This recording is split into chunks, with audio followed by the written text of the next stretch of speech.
салом бинандагони гиромӣ, пешниҳоди шумост барномаи иттилооти хабар аз телевизиони Баҳористон. имрӯз дар барнома аз қабули Конститутсияи Ҷумҳурии Тоҷикистон 25 сол пур гардид. маросими ҷоизасупорӣ ба ғолибони шоу барномаи озмуни Парвин дар мавсими сеюм. идомаи корҳои ободониву созандагӣ дар пойтахт. шарҳи хабарҳо. аз қабули Конститутсияи Ҷумҳурии Тоҷикистон расо 25 сол пур гардид. ин санади меёриву ҳуқуқӣ сарчашмаи тамоми қонунҳо дониста мешавад ва дар он ҳуқуқу озодиҳои инсон дарҷ гардидааст. ҳамасола санаи 6 ноябр дар саросари ҷумҳурӣ рӯзи қабули Конститутсияи Ҷумҳурии Тоҷикистон таҷлил карда мешавад. Имсол аз қабули Конститутсияи Ҷумҳурии Тоҷикистон 25 сол сипарӣ мегардад. бо қабули ин санади тақдирсоз дар Ҷумҳурии Тоҷикистон сулҳу субот, ваҳдату ягонагӣ ҳукмфармо гардид. Конститутсия ҳамчун бахтномаи миллат ва санади бунёди сиёсӣ, роҳи минбаъдаи пешрафт ва тараққиёти давлати озоду демократиро муайян менамояд. бояд қайд намуд ки дар Ҷумҳурии Тоҷикистон Конститутсия санаи 6 ноябри соли 1994 қабул гардидааст ки он аз 10 боб ва 100 модда иборат мебошад. Конститутсияи Ҷумҳурии Тоҷикистон танзимкунандаи рӯзу рӯзгори халқи бо шарафи тоҷик аст. тамоми қонунҳои дигар дар заминаи ҳамин қонуни сарнавиштсоз таҳия ва амалӣ гардидааст. Конститутсияи азизи ҷумҳурии мо як қатор хусусиятҳо дорад ки бо ин хусусиятҳояш аз санадҳои меъёрии ҳуқуқӣ фарқ менамояд. якум инҳо мебошанд: Конститутсия қонуни асосии давлат буда муносибатҳои умумии ҷамъиятиро ба танзим медорад. дуюм бошад, Конститутсия аз дигар санадҳои меъёрии ҳуқуқӣ сатҳи олии баланди ҳуқуқӣ дорад.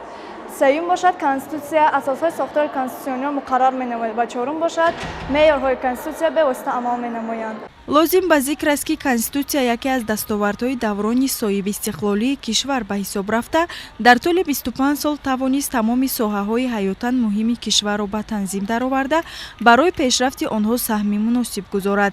Конститутсияи Ҷумҳурии Тоҷикистон дар баробари истиқлолияти давлатӣ дар таҳкими давлатдорӣ нақши муҳимро мебозад. Конститутсия ин ягона санаде мебошад ки имрӯз тамоми муносибатҳои ҷамъиятиро пурра ва ба таври васеъ танзим мекунад. аз давраи қабули Конститутсияи Ҷумҳурии Тоҷикистон агар ки мо аз нуқтаи назари таърихӣ назар афканем, гарчанде ки як вақти кӯтоҳ гузашта бошад, ҳам нигоҳ кунед ки дар ин қадар давра, яъне ки инкишофи ҷамъият, инкишофи муносибатҳои ҷамъиятӣ дар Тоҷикистон, инкишофи тамоми паҳлӯҳои сиёсию иқтисодии муносибатҳои ҳам байналхалқие ки Тоҷикистон ба дигар давлатҳо дорад, тариқи яъне Конститутсияи имрӯзаи Ҷумҳурии Тоҷикистон, яъне ки ба як танзими муайян дароварда шудаанд. бо қабули Конститутсияи Ҷумҳурии Тоҷикистон ҳуқуқу озодии инсон ва шаҳрванд муқаррар карда шуд. уҳдадориҳои инсон пешбинӣ гардиданд ва ҳар як нафар дар заминаи ҳуқуқҳои шахсӣ, иқтисодӣ, иҷтимоӣ, фарҳангӣ ва сиёсӣ тавонист ки дар муносибатҳои ҷамъиятӣ ворид шуда онро татбиқ намояд. имрӯз Конститутсияи Ҷумҳурии Тоҷикистон санади муайянкунандаи низоми ҳуқуқии кишвар мебошад. дар заминаи Конститутсияи Ҷумҳурии Тоҷикистон ҳама соҳаҳои ҳуқуқ рушд карда истодаанд. бояд қайд намуд ки Конститутсияи Ҷумҳурии Тоҷикистон бо талошҳои асосгузори сулҳу ваҳдати миллӣ, пешвои миллат, президенти Ҷумҳурии Тоҷикистон муҳтарам Эмомалӣ Раҳмон баҳри бунёди давлати демократӣ ва ҷомеаи шаҳрвандӣ қабул гардидааст ки бо қабули он Ҷумҳурии Тоҷикистон давлати демократии ҳуқуқбунёд ва ягона гардид. имрӯз баъди 25 соли сипарӣ гардида аз қабули Конститутсияи Ҷумҳурии Тоҷикистон маълум гардид ки он меъёрҳое ки Конститутсияи Ҷумҳурии Тоҷикистон муқаррар кардааст дар роҳи давлатдорию давлатсозӣ воқеан меъёрҳои саҳеҳ, меъёрҳои дуруст ва воқеан меъёрҳое мебошанд ки ин роҳ метавонад мардуми моро ба хушбахтиҳои зиёд расонад. Конститутсияи Ҷумҳурии Тоҷикистон дар пешрафти давлатдории тоҷикон нақши муҳим дошта, барои рушди соҳаҳои сиёсӣ, иқтисодиву иҷтимоӣ, фарҳангӣ ва варзишии кишвар саҳми муносиб мегузорад.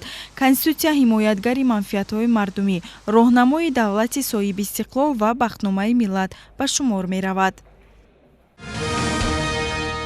муассисаи давлатии телевизиони кӯдакону наврасон Баҳористон бо дастгирии ҳукумати Ҷумҳурии Тоҷикистон, Вазорати фарҳанг ва Кумитаи телевизион ва радиои назди ҳукумати Ҷумҳурии Тоҷикистон дар шаҳри Душанбе барномаи фарҳангӣ ва маросими ҷоизасупорӣ ба ғолибони шоу барномаи озмунии Парвинро доир намуд. дар ин тадбири фарҳангӣ ҳозирин бо таъби болида ширкат намуда наврасонро дастгирӣ намуданд. шоу барномаи озмунии парвин дар мавсими сеюм низ дӯстдорону ҳаводорони санъати мусиқӣ аҳли зиё мухлисони барномаҳои телевизиони баҳористон ва ғолибони навбатиро дар шаҳри душанбе бо ҳам овард. аз чеҳраҳои болидаи меҳмонон аён буд ки онҳо аллакай тамошобини доимии барномаи телевизионии парвин ҳастанду мехоҳанд дар марҳилаи ҷамъбастӣ ҳунарнамоии наврасони соҳибистеъдодро бубинанд. ҳамзамон волидони ғолибон хурсанд буданду оғози маросимро интизоре кашиданд. омадем ки ҳунари фарзандони худро, ҳунари болои онҳоро бубинем. шукрона аз истиқлолият мекунем, шукрона аз давлату аз миллати худ мекунем ки имрӯз наврасони мо дар ҳамин хел барномаҳо иштирок мекунанду ҳунарҳои худашонро сайқал медиҳанд. нафароне ки истеъдоди хуб доштанд ба озмун ҷалб шуданд, зеро дар ин озмун нафароне ширкат мебарзанд ки ё таълимгарандагони мактабҳои мусиқӣ бошанд ва ё устод дошта бошанд дар ин соҳа. ҳаминтавр аллакай дар давоми 1 сол пас аз баргузории 3 давр аллакай 16 нафар ғолибон муайян шуданд. ин 16 нафар ғолибон аз ҳар се ҷанри санъати мусиқа ҳастанд ва имрӯз ба онҳо диплом, ҷоиза ва тӯҳфаҳои махсус бурда мешавад. бо ҳамин тартиб маросими ҳунарнамоии ғолибон ва ҷоизасупорӣ ба онҳо оғоз гардид. нахуст муовини аввали раиси кумитаи телевизион ва радиои назди ҳукумати ҷумҳурии тоҷикистон муҳаммад шариф бобошозода ба сухан баромада ҳозиринро ба ин тадбири муҳими фарҳангӣ табрик намуд. гуфта шуд ки лоиҳаи парвин бо дастгирии ҳукумати ҷумҳурии тоҷикистон ва кумитаи телевизион ва радиои назди ҳукумати ҷумҳурии тоҷикистон дар мавсими сеюми худ тавонист 16 нафарро ғолиб донад. муассисаи давлатии телевизиони кӯдакону наврасон баҳористон пайваста кӯшиш менамояд дастгири кӯдакону наврасон ва ҷавонони соҳибистеъдод дар тамоми соҳаҳои амалкунандаи кишвар бошад. баъд аз интизориҳо ғолибон бо пешниҳоди маҳорати худ шурӯъ намуданд. бояд қайд намуд ки имсол аз миёни зиёда аз 300 нафар 72 нафар аз даври интихобӣ ба марҳилаҳои баъдӣ роҳ ёфтанд. дар ҳар давр сабқат шадидтар сурат гирифту ниҳоят 16 нафар ғолиб омаданд. боиси қайд аст ки озмуни парвин аз рӯи 3 жанр вокал, хореография ва навозиши асбобҳои мусиқӣ баргузор гардид. ғолибони мавсими навбатӣ бо дастгирии телевизиони баҳористон бо адибон, сарояндагону оҳангсозон, навозандагон ва гурӯҳҳои рақсӣ ҳамкорӣ намуда беҳтарин суруду тарона ва навозишу рақсҳоро омода намуданд. боиси қайд аст ки дар баробари ин озмун телевизиони баҳористон пайваста дар дигар самтҳо низ миёни наврасон сабқат баргузор менамояд. мақсад ҷалби васеъи кӯдакону наврасон ба донишомӯзӣ, ҳунаромӯзӣ, дарки баланди соҳаи санъату мусиқӣ ва тарбияи ин қишри ҷомеа дар рӯҳияи ватандӯстӣ дониста мешавад. масъулини озмуни парвин ҳамасола барои дарёфти чеҳраҳои нав ба мактабҳои мусиқӣ, шӯъбаҳои амалкунандаи соҳаи фарҳанг ба шаҳру ноҳияҳо рафта ба маҳорати соҳибистеъдодон таваҷҷӯҳ менамоянд. ин аст ки ғолибони имсолаи озмун аз вилоятҳои суғду хатлону бадахшон, ноҳияҳои тобеи марказ ва шаҳри душанбе мебошанд. чунон як барномаи самимӣ буд, дар ягон кас ман фалш надидам ва дили пурқати метавонам гуфта ки ояндаи ҳунару навозандагиву санъати зебои тоҷик аллакай ҳаст. мо дили пурқати метавонем гуфта ки ояндаи ҳунари санъати мо боло аст. телевизиони баҳористон бо дастгирии ҳукумати ҷумҳурии тоҷикистон, вазорати фарҳанг, кумитаи телевизион ва радиои назди ҳукумати ҷумҳурии тоҷикистон дар якҷоягӣ бо сарпарастони лоиҳа ба хотири рӯҳбаланд намудани ғолибон ба онҳо диплому ҷоиза ва тӯҳфаҳои таъсис намударо тақдим намуданд. маросими қадрдонӣ бо иштироки чеҳраҳои саршиноси кишвар, масъулини вазорату идораҳо, шабакаҳои телевизионӣ ва шарикони рушд сурат гирифт. аз ин иқдом низ наврасони соҳибистеъдод хурсанд шуданд. من امروز خیلی خرسند هستم که غالب آمدم و در آینده میخواهم که همین کسبم را دوام бо истифода аз фурсат ҷоизасупорон ба сухан баромада иқдоми мазкурро боиси сарфарозӣ донистанд. гуфта шуд ки ин озмун муваффақтарин барномаи телевизионӣ дониста мешавад, зеро ташкилу ба роҳ мондани чунин барномаи фарҳангӣ дар доираи ҷашнҳои милливу мардумӣ сари вақтест. ҳамзамон қайд гардид ки бояд ин гуна тадбир пайваста гузаронида шавад ва наврасони зиёд ба онҳо ҷалб карда шаванд. имрӯз ин иди бузург аст барои мо тамошобино ки ин қадар чеҳраҳои нава кушоданд, чеҳраҳои нава рӯи саҳна оварданд ва чӣ қадар агар ман фикр мекунам агар ҳамин лоиҳа озмун намебуд бисёре аз ин кӯдакон бисёре аз ин наврасон паси парда мемонданд. тӯли чанд муддате ки ин барномаи ҷолиби дидани таърихи телевизиони кӯдакону наврасон Баҳористон намоиш дода мешуд. дар ҷараён будем ва ҳамчун тамошогар аз истеъдоди ин наврасон огаҳӣ доштем. бояд қайд намуд ки дар ҳама озмуну ҷашнвораҳо беҳтаринҳо ғолиб меоянд, аммо он нафароне ки то даври ниҳоӣ нарасиданд бояд дучанд заҳмат бикашанд ва ҳунари худро рушд бидиҳанд ва ҳеҷ гоҳ роҳафтода нашаванд, ноумед нашаванд. ёдовар мешавем ки барномаи фарҳангии роҳандозӣ гардида инъикосгари сулҳу дӯстӣ, ваҳдату ягонагӣ ва гулгулшукуфоии ватани азизамон Тоҷикистон буд. ба истиқболи ҷашни 30-солагии истиқлолияти давлатӣ дар пойтахти кишвар гулгаштҳои замонавӣ баъд аз навсозӣ мавриди истифода қарор гирифта истоданд. ин иқдом идомаи корҳои созандагиву бунёдкорӣ дониста мешавад. дар гӯшаву канори шаҳри душанбе имрӯзҳо корҳои ободонӣ бо авҷу сурати тоза идома дорад. дар ин замина дар баробари бунёди иншооти маъмурию хизматрасонӣ, истиқоматӣ ва майдончаҳои варзишӣ ҳамзамон навсозии боғу гулгаштҳои мавҷуда низ дар ҷараён аст. гулгашти кӯчаи Неъмат Қарабоев ҳам дар доираи нақшачорабиниҳои мақомоти иҷроияи ҳокимияти давлатии шаҳри Душанбе дар ҳамкорӣ бо вазорату идораҳо таҷдиду навсозӣ ва ба талаботи замони муосир ҷавобгӯ гардонида мешавад. мавзеи сеюми ин гулгашт аз буриши кӯчаи Мушфиқӣ то Шестапавлов баъди таъмиру таҷдид бо як тарҳи зебои мавриди баҳрабардорӣ қарор гирифт. баъди анҷоми корҳои бунёдӣ, намояндагони мақомоти иҷроияи ҳокимияти давлатии шаҳри Душанбе, корхонаи воҳиди давлатии тоҷи гайринавигатсия ва масъулини мақомоти иҷроияи ҳокимияти давлатии ноҳияи Фирдавсӣ дар расми мавриди баҳрабардории он иштирок намуданд. тавре иттилоъ дода шуд, тадбири мазкур бо мақсади ободонӣ ва боз ҳам зебову ҷолиб гардонидани симои пойтахт дар доираи ҳамкории самараноки мақомоти иҷроияи ҳокимияти давлатии шаҳри Душанбе бо корхонаву муассиса ва вазорату идораҳои мамлакат тибқи фармоиши ҳукумати ҷумҳурии Тоҷикистон дар асоси нақшаи чорабиниҳо оид ба корҳои ободонӣ ва кабодизоркунии гулгаштҳо дар ҳудуди шаҳри Душанбе амалӣ гардид. корҳои ободонӣ, кабодизоркунӣ ва чароғонкунии гулгашт тибқи нақша ба корхонаи воҳиди давлатии тоҷи гайринавигатсия вобаст гардида буд ки бо сифати баланд ва мутобиқ ба лоиҳаи пешкашгардида анҷом дода шуданд. масъулини корхонаи воҳиди давлатии тоҷи гайринавигатсия навсозӣ ва ба талаботи муосири шаҳрсозӣ мутобиқ гардидани ин мавзеи шаҳрро мояи ифтихори корхона ва самгузорӣ дар татбиқи амалии сиёсати созандаву ободкоронаи роҳбарияти олии мамлакат ва раиси шаҳри Душанбе дар самти шароити арзандаи кору зиндагӣ фароҳам намудан барои сокинону меҳмонон арзёбӣ карданд. тибқи лоиҳаи пешкашшуда масъулияти умумии гулгашт ки таҷдиду навсозиаш ба корхонаи воҳиди давлатии тоҷи гайринавигатсия вогузор шуда буд 1.5 гектарро ташкил медиҳад.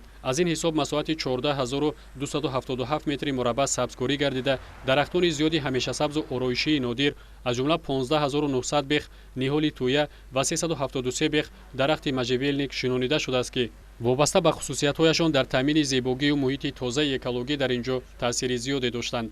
чуноне ба намояндагони мақомоти иҷроияи ҳокимияти давлатии шаҳри Душанбе иттилоъ доданд, дар ҷараёни иҷрои корҳо дар ин мавзе 1784 метри мураббаъ панҷараҳои оҳанини атроф, инчунин қубурҳои обгузар иваз гардида дар масоҳати 480 метри мураббаъ роҳравҳо таъмир шуданд. дар ҷараёни бозид аз рафти корҳои анҷомшуда муовини раиси шаҳри Душанбе баробарияти корхонаи воҳиди давлатии тоҷи гайринавигатсия барои саҳмгузорӣ дар татбиқи амалии сиёсати бунёдкоронаи роҳбарияти шаҳри Душанбе арзи сипос карда ин гуна иқдомҳоро барои рушду шукуфоии минбаъдаи шаҳри азизамон саривақтӣ арзёбӣ намуд ва ҳамзамон ба роҳбарияти корхонаи воҳиди давлатии тоҷи гайринавигатсия сипосномаи мақомоти иҷроияи ҳокимияти давлатии ноҳияи Фирдавсӣ тақдим гашт. намояндагони мақомоти иҷроияи ҳокимияти давлатии шаҳри Душанбе ва корхонаи воҳиди давлатии тоҷи гайринавигатсия дар ҳамин ҷо аз сокинон даъват намуданд ки бо эҳсоси баланди масъулияти шаҳрвандӣ аз гулгашт истифода намуда барои ҳамеша сарсабзу обод нигоҳ доштани он талош намоянд. дар маркази ҷумҳуриявӣ муассисаҳои таҳсилоти иловагии вазорати маориф ва илми ҷумҳурии тоҷикистон бахшида ба 25-солагии Конститутсияи ҷумҳурии тоҷикистон чорабинии фарҳангӣ сурат гирифт. дар чорабинӣ маҳфилчиёни марказ роҷеъ ба муҳимияти ин санад сухан гуфтанд. муфассал дар сюжет таҳия гардида. аъзоёни маҳфили ҳуқуқшиносони ҷавони маркази ҷумҳуриявии муассисаҳои таҳсилоти иловагӣ назди вазорати маориф ва илми ҷумҳурии тоҷикистон низ бахшида ба таҷлили 25-солагии Конститутсияи кишвар барномаи адабию фарҳангиро баргузор намуданд. дар оғози чорабинӣ масъулин аҳли нишастро ба ифтихори ин санаи таърихӣ табрик гуфта иброз доштанд, ки барои мардуми шарафманди тоҷик боиси ифтихор ва сарфарозӣ аст, зеро дар миёни дигар давлатҳо муқаддасоти миллӣ ва рамзҳои давлатии худро доранд. Конститутсияи давлатӣ низ яке аз дастовардҳои замони соҳибистиқлолии мамлакат ба ҳисоб рафта, онро миёни 160 давлати ҷаҳон эътироф намуданд. ҳамзамон таъкид карда шуд, ки бояд ҳар як фард ба қадри ин ободиву озодии кишвари маҳбубамон расад. хотиррасон менамоем, ки дар идомаи тадбир инчунин иштирокчиён дар мавзӯъҳои Конститутсия ҳамчун қонуни асосии давлат, Конститутсия шоҳсутуни давлат аст ва дигар мавзӯъҳо маърузаҳои хешро пешниҳод карданд. гуфта шуд, ки ин санади таърихӣ барои мардуми тоҷик саҳифаи наверо боз намуд. дар он ҳуқуқу озодиҳои инсон ба таври равшану возеҳ инъикос гардидааст. мақсад аз баргузор намудани ин ид сайқал додан, рӯҳбаланд намудан ва огаҳонидани насли наврас ба конститутсия ва меъёрҳои санадҳои меъёрии ҳуқуқии ҷумҳурии тоҷикистон мебошад. мавриди қайд аст, ки дар тадбир маҳфилчиёни ҳуқуқшиносони ҷавон барномаи адабиро пешниҳод карданд. дар ин ҷамъ омадхонандагон доир ба аҳамият, инъикоси озодии инсон, талаботу қонунҳои конститутсионӣ доир ба боб ва моддаҳои ин санади таърихӣ маълумот доданд. инчунин онҳо бахши саволу ҷавобро миёни омӯзгорону хонандагон роҳандозӣ карданд. саволҳои дар ин шарт пешниҳод шуда доир ба конститутсияи мамлакат буданд. конститутсия аз калимаи лотинӣ гирифта шудааст, маънояш сохт ва муқаррар карда мебошад. Конститутсияи ҷумҳурии тоҷикистон аз 10 боб ва 100 модда иборат аст. бояд қайд намуд, ки ҳадаф аз ташкилу баргузор намудани ин қабил ҷамъомад ин пеш аз ҳама шинос намудаи насли наврас бо иду ҷашнҳои миллӣ ва дар ин замина тарбия намудани онҳо дар рӯҳияи баланди худшиносиву худогоҳии миллӣ ва ватандӯстиву меҳнатдӯстӣ ба ҳисоб меравад. хонандагони омӯзгорони муассисаҳои таълимии шаҳри Хоруғ бо баргузории чорабиниҳои гуногун аз боб ва моддаҳои Конститутсияи ҷумҳурии Тоҷикистон ёдовар шуданд. дар ин ҷамъомадҳо мактабачагон фаъолона ширкат варзиданд. шарҳи ҳамкорини минтақавии мо. хонандагони синфи давоми муассисаи таҳсилоти миёнаи умумии рақами 6 ба номи Носири Хусрави шаҳри Хоруғ ба ифтихори 25-умин солгарди рӯзи қабули Конститутсияи ҷумҳурии Тоҷикистон барномаи илми фарҳангиро доир намуданд. зимни суханронии толибилмон бобати Конститутсияи ҷумҳурии Тоҷикистон ибрози ақида карда зикр доштанд, ки ин ҳуҷҷати тақдирсоз дорои аҳамияти ҷамъиятӣ ва сиёсӣ, яъне ҳуҷҷати муҳими давлат аст, ки дар он масъалаҳои асосии ҳокимияти давлатӣ, асосҳои сохтори иқтисодию иҷтимоии ҷамъият, вазъи ҳуқуқии инсон ва шаҳрванд, сохтори давлатӣ ва дигар масъалаҳои ҳаётан муҳими давлатӣ ва ҷамъиятӣ муқаррар мешавад. хонандагон ҳар як боб ва моддаи Конститутсияи ҷумҳурии Тоҷикистонро шарҳ дода арз доштанд, ки Конститутсияи ҷумҳурии Тоҷикистон кафили таъмини ҳуқуқу озодиҳои инсон ва шаҳрванд мебошад. Конститутсия асосан шиносномаи давлат ва миллат ҳисобида мешавад. Конститутсия шоҳсутуни озодӣ ва шиносномаи давлату миллат буда, дар он тамоми ҳуқуқҳои мардум баробар дониста мешавад. ба ту қонуни давронам ташаккур, барои бахти тобонам ташаккур, калиди ақли одам дар кафи ту, адолатро нигаҳбонам ташаккур. дар байни қонунҳо Конститутсияи ҷумҳурии Тоҷикистон ҷои махсусро ишғол мекунад. дар он асосҳои сохтори давлат, ҳуқуқ, озодӣ, ӯҳдадории шаҳрвандон, салоҳияти маҷлиси олӣ, президент, амсолони он мустаҳкам карда мешавад. Конститутсия дорои қувваҳои олии ҳуқуқ мебошад. амаи қонунҳо ва меъёрҳои ҳуқуқ дар асос ва мувофиқи Конститутсия қабул карда мешавад. воқеан ин санади муҳим аст, ки дар он соҳибихтиёр, демократӣ, ҳуқуқбунёд, дунявӣ ва ягона будани Тоҷикистон дарҷ карда шудааст.